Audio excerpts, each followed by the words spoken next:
The flow of existence, living independent origination, Buddhist wisdom. There is a question that sits underneath every question you have ever asked. Underneath, why do I suffer? Underneath, what happens when I die? Underneath, what is the meaning of all this? There is something even more basic, something so close to you that you have probably never thought to ask it. Where does your experience actually happen? Where does existence live? We assume the answer is obvious.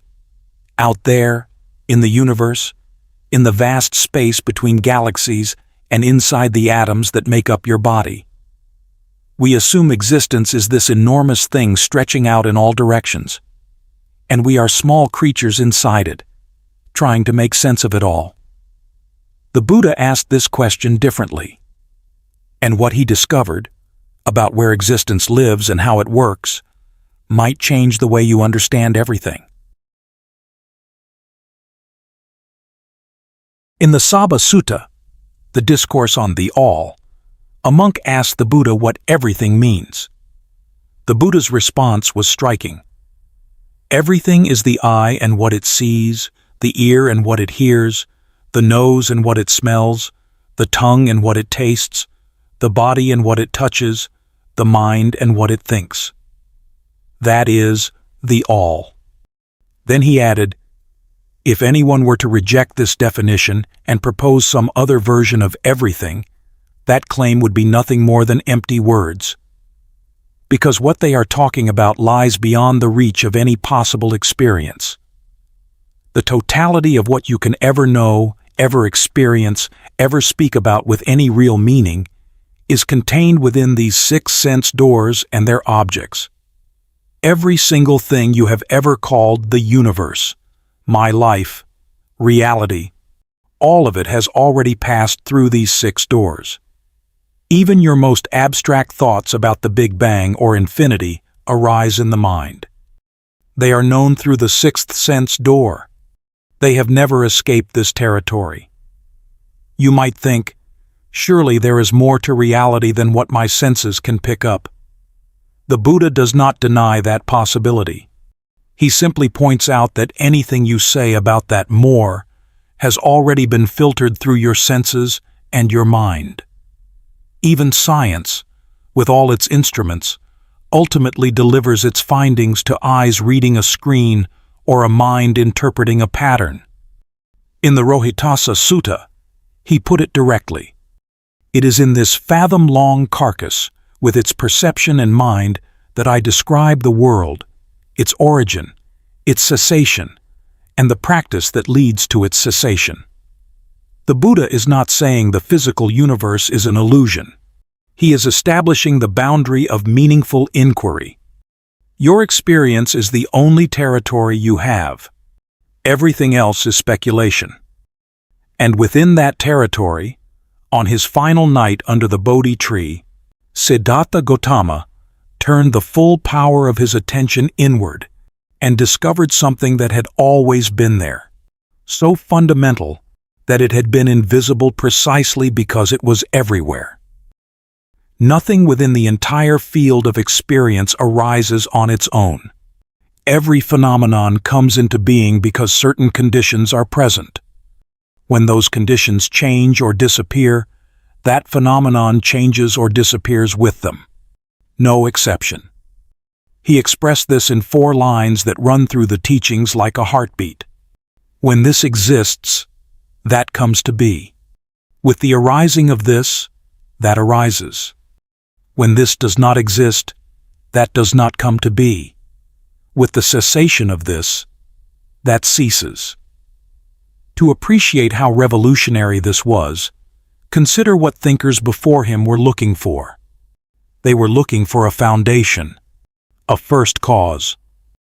In ancient India, philosophers debated whether the ultimate ground of reality was Brahman, Ishvara, or Prakriti. In the West, Aristotle searched for the unmoved mover. Leibniz asked, why is there something rather than nothing? Everyone assumed there must be a root, a first domino. The Buddha dissolved the very idea that a first cause is needed. Reality does not rest on a foundation. It flows. Every point in the flow is conditioned by other points. Yet people kept approaching him with questions built on the old framework, still looking for a single cause, someone or something to point to as the origin. In the Asela Sutta, a clothless ascetic named Kassapa asked, "Is suffering created by oneself, by another, by both, or does it arise without cause?" The Buddha rejected all four options. He explained why.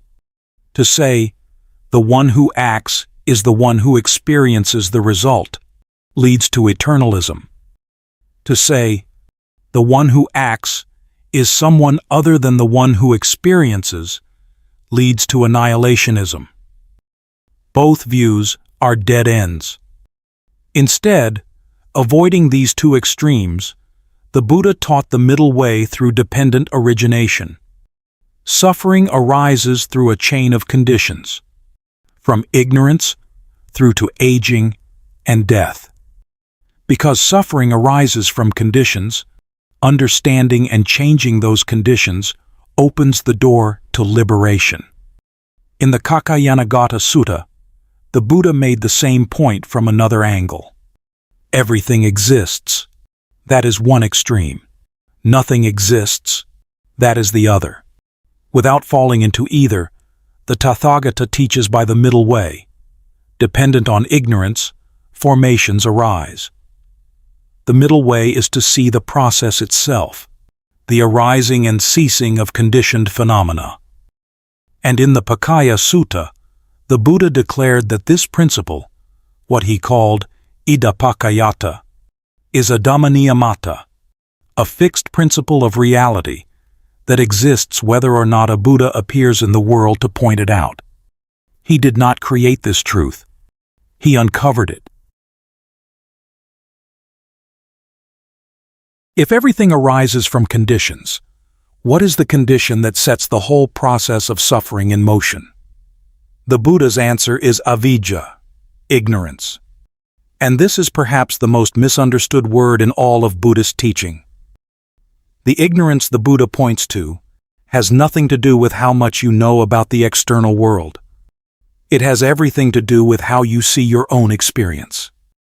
Avidya is the not yet seeing of three qualities that are present in every moment of experience. Impermanence, anicca.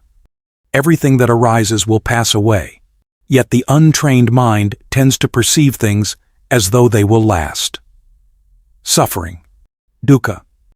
We expect impermanent things to satisfy us in some lasting way, and in the gap between expectation and reality, suffering arises. And the absence of a fixed self, anatta. We experience life as though there is a solid, continuous me at the center of it all, but when we look closely, we find only a stream of changing sensations, perceptions, thoughts, and reactions. We find processes. We find a river where we expected a rock. So ignorance is the very lens through which the untrained mind sees everything. It is so pervasive that it feels like seeing clearly. Most of us have never known a moment without it, unless we have trained deeply in meditative insight. It is the background hum of mental life, so constant that it goes unnoticed until it stops. From this root, the second link naturally arises. Sankhara, formations, or volitional patterns. Because experience is not seen clearly, the mind reacts to it. It reaches toward what is pleasant. It pushes against what is unpleasant. It grasps for solid ground when things feel uncertain. And each reaction leaves a trace. It carves a groove. Imagine water flowing over soft earth. The first pass leaves a faint channel. The 100th time, there is a well-worn path that water will follow by default. The mind works the same way. Every time it reacts with craving, the tendency toward craving deepens. Every time it reacts with aversion, the tendency toward aversion deepens. Over time, these grooves feel like personality, like character, like who I am. But they are patterns, conditioned patterns, shaped by repeated reactions to experience that was not yet seen clearly. Modern psychology calls these schemas deep cognitive frameworks that operate below the threshold of conscious awareness. The Buddha described this same dynamic through contemplative observation, arriving at remarkably similar conclusions. These patterns become kamma, intentional actions that carry momentum forward, shaping the terrain that future experience will flow through. So the flow of existence begins with how we see, or rather, what we have not yet learned to see. And that not seeing creates patterns, and those patterns become the engine of everything that follows. From the root of ignorance and accumulated patterns, an entire experience of being alive, hearing sounds, seeing colors, feeling emotions, thinking thoughts, comes into existence. It happens so seamlessly that the construction itself goes unnoticed. It simply seems to be there. The third link is consciousness, vijnana.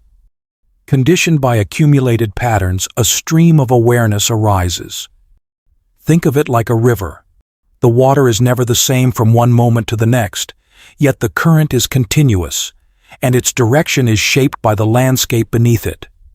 That landscape is the sankhara. The moment consciousness arises, the fourth link arises with it. Namarupa, name and form. Name refers to the mental components: feeling, perception, intention, contact, attention.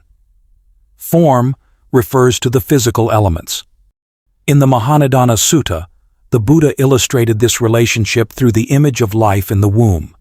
If consciousness were not to descend into the womb, name and form would not take shape there. And if consciousness were not established in name and form, there would be no ground for the arising of future suffering. Each requires the other. They co-arise, mutually dependent. In another teaching, the Venerable Sariputta compared them to two bundles of reeds leaning against each other. Remove one, and the other falls. In lived experience, this means that the moment awareness is present, there is already a split. The one who is aware, and what is being experienced. Subject and object. Me and the world. This duality is a construction that arises because consciousness and name and form condition each other. The Mahanidana Sutta adds a crucial detail. This pair, consciousness together with name and form, defines the entire boundary of what can be born, what can die, what can be labeled or described, and how far the sphere of wisdom extends. There is no experience, no rebirth, no world of any kind that falls outside this mutual conditioning. The philosopher Husserl spent decades describing this same structure, what he called intentionality, the principle that consciousness is always directed towards something. The Buddha arrived at a closely parallel observation through contemplative practice, with a practical focus. He traced how this structure is conditioned, and how understanding those conditions opens it to change. From name and form, the fifth link arises. The six sense bases, salayatana, eye, ear, nose, tongue, body, and mind. These are filters that determine the shape and limits of your world. You see visible light, but not infrared or ultraviolet. You hear a certain range of frequencies, but not the ultrasonic world that bats navigate through. Your world, so solid, so complete, so obviously real, is entirely shaped by the particular configuration of your six sense doors. A different set of doors would produce a different world entirely. When a sense door encounters its corresponding object and consciousness is present, these three factors converge. That convergence is the sixth link. Contact. Phassa. Contact is the moment experience actually happens. Before contact, there is a sense door and an object, but no experience. Contact is the spark. The instant contact occurs, the seventh link arises. Feeling. Vedana. This is the most overlooked link, and perhaps the most important. Every moment of contact produces an immediate feeling tone, pleasant, unpleasant, or neutral. This is not emotion, not the layered experience of sadness or joy or anger. It is the raw, pre-conscious evaluation that happens before you even know it has happened. Something is seen, and in the first instant, before any thought forms, there is a subtle tone of agreeable, disagreeable, or neither. It happens faster than thinking. Modern neuroscience has mapped a strikingly parallel process.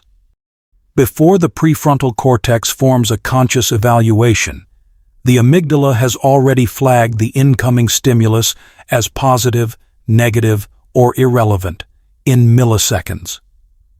Two very different methods of inquiry, brain imaging and disciplined contemplative observation, arriving at the same insight. Through this chain of conditions, a complete world of experience has been built. A self that is aware, a world being experienced, sensory contact, and an immediate feeling tone coloring every moment. All of this is happening right now, as you take in these words. But notice, none of this, by itself, is suffering. Experience is happening. Feelings are arising. Suffering has not entered the picture. The process so far is simply how experience works. Suffering begins at the next link, at a very precise point. A pleasant feeling arises, and something in your mind reaches toward it. An unpleasant feeling arises, and something pushes against it. This reaching and pushing happens so fast that it feels like part of the feeling itself. But the feeling and the reaction are two separate events. And between them, there is a space, almost imperceptible, that the Buddha identified as a critical turning point in the entire chain of dependent origination. The reaction is the eighth link. Tanha, craving. When something feels pleasant, craving manifests as the urge to hold on to it, to have more of it, to make it come back when it fades. When something feels unpleasant, craving manifests as the urge to get rid of it, to escape it, to make it stop. The Buddha identified three forms. Craving for sensual pleasure, the pull toward what feels good. Craving for existence, the deep drive to continue being, to become something, to solidify a sense of self. And craving for non-existence, the desire to disappear, to escape, to not be.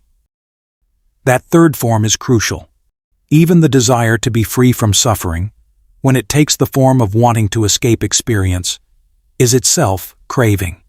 It feeds the very cycle it tries to end. Schopenhauer saw a similar force, what he called the will to live, a blind, ceaseless striving that drives all beings. He concluded that life is essentially suffering because this will can never be fully satisfied. He saw the trap with rare honesty. The Buddha's contribution was a different angle on the same observation. He recognized that craving is a conditioned reaction. Because it is conditioned, it can cease when its conditions are understood and removed. This is where the teaching becomes most intimate. Feeling arises automatically. You cannot choose whether the taste of food is pleasant or a harsh sound is unpleasant. But craving, the reaction to the feeling, arises because of habit, because of the deep momentum of ignorance. It feels inevitable. It is not. When you sit and observe experience with careful attention, you begin to notice the gap. There is a feeling. It is pleasant. And then, a moment later, not simultaneously, there is a pulling toward it. In the space between them, there is a moment where you are simply aware of the feeling without reacting. That moment is freedom. When craving is not recognized, it intensifies into the ninth link, upadana, clinging. The wanting deepens into gripping. 4 forms of clinging. Clinging to sensual pleasures, clinging to views, clinging to rituals as ends in themselves, and, deepest of all, clinging to the idea of a self. At this level, the mind is holding on to the very idea that there is a someone doing the holding. From clinging, the 10th link, bhava, becoming. Sustained by clinging, a whole new existence takes shape, a life propelled forward by the momentum of craving and grasping. This becoming ripens into the 11th link, jati, birth. A being is born into a realm of existence, carrying the accumulated weight of ignorance, patterns, and clinging.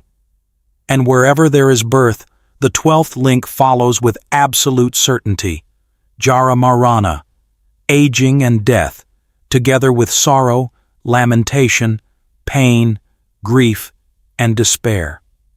The 12 links explain why this happens, why beings are born, why they age, why they die, and why the cycle continues. Suffering, when not understood, reinforces ignorance, and from ignorance, the wheel turns again, into the next life and the next. The traditional commentarial literature, particularly the Visuddhimagga, maps this across 3 lifetimes. Ignorance and formations belong to the past life. Consciousness through becoming unfold in the present life. Birth and aging and death ripen in the future life. This is the primary and most widely understood reading of dependent origination, a map of how samsara, the cycle of birth and death, perpetuates itself. And once you begin to see this structure clearly, you start to notice something. The same pattern plays out on a much smaller scale, within ordinary daily experience. When you cling to anger, a whole identity crystallizes around that emotion. You become an angry person, even if only for a few minutes. That becoming is a small birth, and as it fades, as it inevitably does, there is a small death, leaving behind traces of exhaustion and confusion. Each moment of unexamined experience contains a miniature cycle of the 12 links, arising, existing for a flash, passing away. Seeing this in real time is what meditation trains you to do. The wheel turns across lifetimes, and it turns within a single breath. This is why that space between feeling and craving matters so much. Every time you see a feeling without reacting, you are introducing vijja, clear seeing, into the flow. And vijja is worth understanding precisely. It is not intellectual knowledge about dependent origination. Vijja is direct, unmediated insight, the kind of seeing that arises in deep meditative practice, where the mind perceives impermanence, suffering, and the absence of self, not as concepts, but as lived, immediate reality. It is the direct reversal of avijja. Where avijja distorts perception at its root, vijja corrects perception at its root. And that correction has the power to unwind the entire structure, link by link, not through effort or willpower, but through the clarity of seeing things as they actually are. We have traveled from the 6 senses as the total field of experience, through the principle of conditionality, through the 12 links, and their turning. Now the only question that truly matters: what do you do with this understanding? The Buddha did not teach dependent origination as an intellectual exercise. He mapped the structure of suffering so that you could see it operating in your own life, in real time. And seeing it, find freedom. Living in dependent origination begins with a shift in how you see yourself. The 12 links are not something that happened to someone else in some ancient text. They describe the process that is generating your experience right now. The self you have been defending, protecting, and building a life around is itself a conditioned process. It arose from ignorance and accumulated patterns. It is sustained by craving and clinging. And it is changing in every moment, whether you notice or not. Once this lands, once you begin to recognize the 12 links, not as theory, but as a living description of what is happening inside you, the question shifts from, "What does this mean?" to, "Where can I see it?" The answer is closer than you think. Imagine someone says something hurtful. Contact happens. An unpleasant feeling arises. And before the next breath, craving has already appeared. The urge to defend, to strike back, to withdraw. Clinging follows. The hurt is gripped tightly, and the identity of the person who was wronged takes shape. Becoming follows. A world of resentment crystallizes. And then, inevitably, that world decays, leaving exhaustion and the vague sense that something painful happened without being fully understood. The entire cycle unfolds in seconds, and it repeats hundreds of times a day. Living in dependent origination means beginning to see this structure as it happens, noticing the feeling before the reaction overtakes it. An unpleasant feeling is here. It arose from conditions. It will pass because of conditions. You do not need to build a world on top of it. This is where the Noble Eightfold Path enters, as a way of reshaping the conditions that determine what arises next. When you cultivate right understanding, clarity enters a stream previously shaped by ignorance. When you cultivate right mindfulness, moment-to-moment awareness enters a stream that previously ran on autopilot. Each factor of the path shifts the direction of the flow. There is another dimension of living in dependent origination, what it does to your relationship with suffering. When you see that your suffering is the natural outcome of conditions, most of which you never chose, the weight of self-blame begins to lift. I did not choose ignorance. I did not choose these patterns. It was conditions giving rise to conditions, the way clouds give rise to rain. And those conditions are workable. They can be understood. They can be transformed. That is the entire promise of the Buddha's teaching. When you turn this understanding toward other people, the same principle applies. They too are caught in conditions they did not choose. They too are reacting from patterns shaped by forces they never understood. In that seeing, judgment dissolves, not because you force forgiveness, but because understanding has replaced confusion. And what arises naturally is compassion, karuna, a quiet recognition that every being is doing what they can with the conditions they have been given. The flow of existence does not need to stop. Experience continues. Feelings continue. The world continues to appear through 6 sense doors. What changes is your relationship to all of it. You see the flow as flow. And in that seeing, you are free. The river keeps flowing.